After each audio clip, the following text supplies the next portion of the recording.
What dire offence from amorous causes springs? What mighty contests rise from trivial things? I sing. This verse to Caryl, Muse, is due. This e'en Belinda may vouchsafe to view. Slight is the subject, but not so the praise, if she inspire and he approve my lays. Say what strange motive, goddess, could compel a well-bred lord to assault a gentle belle? Oh, say what stranger cause, yet unexplored, could make a gentle belle reject a lord? In tasks so bold can little men engage, and in soft bosoms dwells such mighty rage? Sol through white curtains shot a timorous ray, and oped those eyes that must eclipse the day. Now lapdogs give themselves the rousing shake, and sleepless lovers, just at 12, awake. Thrice rung the bell, the slipper knocked the ground, and the pressed watch returned a silver sound. Belinda still her downy pillow pressed, her guardian's sylph prolonged the balmy rest. 'Twas he had summoned to her silent bed the morning dream that hovered o'er her head.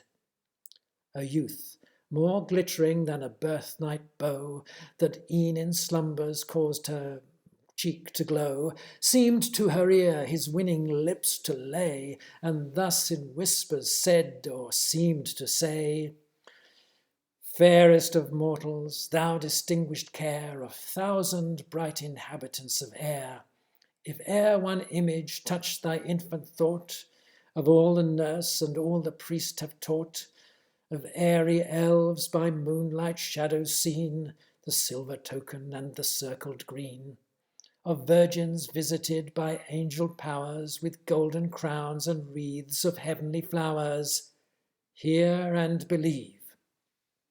Thine own importance know, nor bound thy narrow thoughts to things below. Some secret truths, from learned pride concealed, to maids alone and children are revealed. What though no credit doubting wits may give, the fair and innocent shall still believe.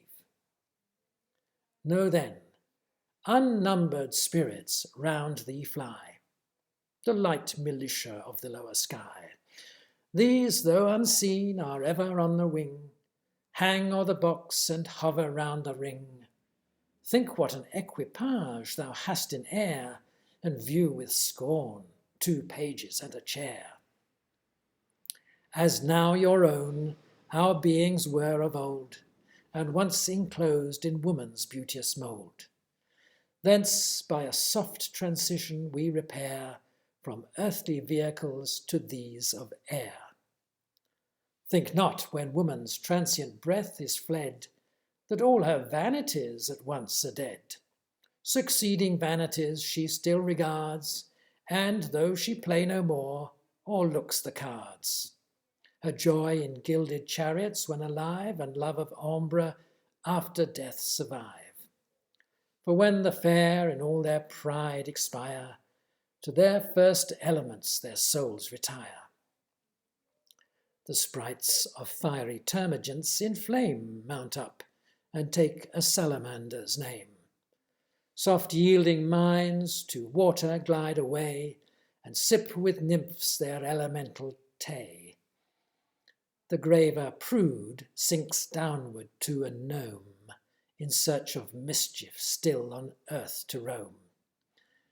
The light coquettes in sylphs aloft repair, and sport and flutter in the fields of air. No further yet, whoever fair and chaste rejects mankind, is by some sylph embraced. For spirits freed from mortal laws with ease assume what sexes and what shapes they please. What guards the purity of melting maids at courtly balls and midnight masquerades, safe from the treacherous friend, the daring spark, the glance by day, the whisper in the dark? when kind occasion prompts their warm desires, when music softens and when dancing fires. 'Tis but their sylphs the wise celestials know, though honour is the word with men below. Some nymphs there are, too conscious of their face, for life predestined to the gnome's embrace. These swell their prospects and enhance their pride, when offers are disdained and love denied. Then gay ideas crowd the vacant brain, while peers and dukes and all their sweeping train, and garters, stars, and coronets appear, and in soft sounds your grace salutes their ear.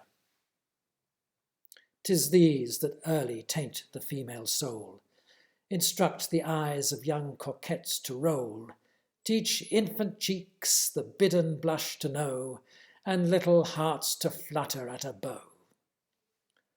Oft when the world imagine women stray, their sylphs through mystic mazes guide their way.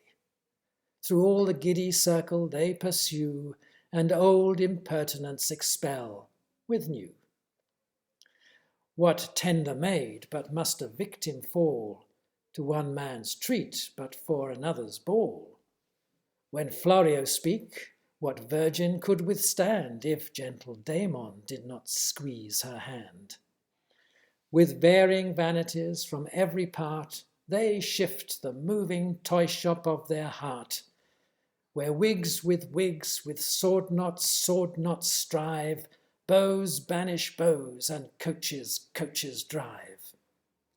This erring mortals levity may call, O blind to truth, the sylphs contrive it all.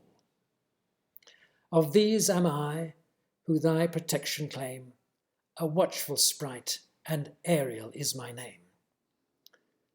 Late as I ranged the crystal wilds of air, in the clear mirror of your ruling star, I saw, alas, some dread event impend, ere to the main this morning sun descend. The heavens reveal nor what or how or where, warned by thy sylph, O pious maid, beware. This to reveal is all thy guardian can. Beware of all, but most beware of man. He said, but Shock, who thought she slept too long, leaped up and waked his mistress with his tongue. 'Tis then, Belinda, if report say true, thy eyes first opened on a billet doux. Wounds, charms, and ardours were no sooner read than all the vision vanished from thy head.